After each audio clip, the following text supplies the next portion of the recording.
The Spire is the Call of Dragon's newest feature in Season 2. So the real question is this bad boy here actually worth it, and does it do any damage?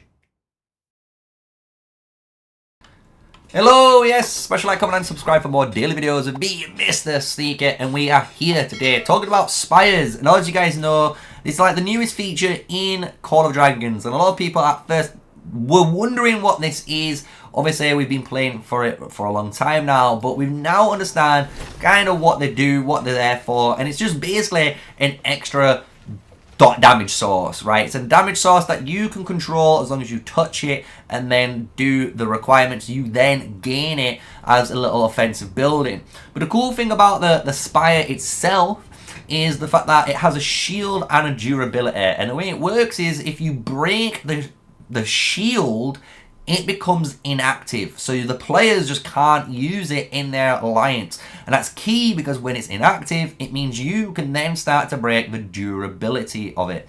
Another key feature with this Spire is the fact that when we go into it, to fire this thing and make it deal damage to players, one thing you've got to make sure you have is an abundance of, obviously, alliance resources, because it's going to cost you alliance resources every single time to fire this thing. But the thing is, when we go into some gameplay now of the actual Spire, what we're going to showcase is basically some GG versus TM.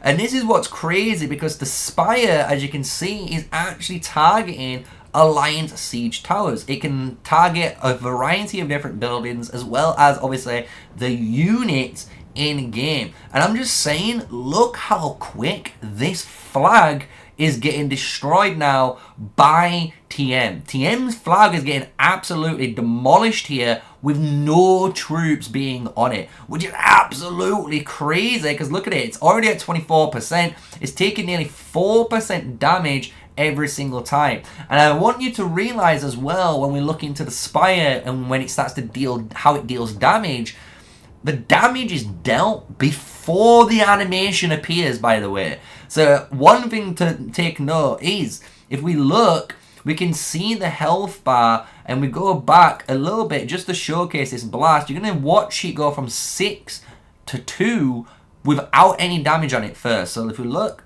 there we go, and now it's already coming, and then boom, it hits it.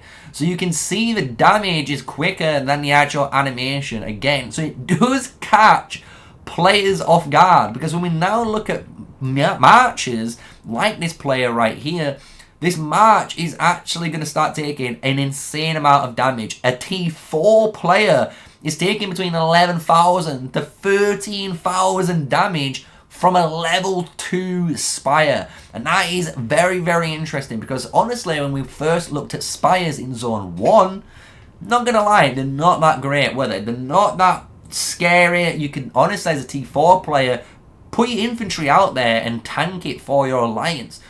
But now, even with the level 2, that's a big amount of damage. And when it goes to Tier 5, Tier 5 is only a little bit, like half of the amount. So they're still taking between 5 to 6,000 damage of troops, which is a ton of troops to be losing for free from a building that basically you can just hold, right? So the Spire, I think, is a very interesting building. And then when we go into, obviously, zones 3 and zone 4, I think the Spire is actually going to be a more important building. I think it's going to be very powerful on choke points, because the amount of damage is actually going to deal compared to the level 1s and the level 2 Spires that we're already facing in zone 1s and zone 2.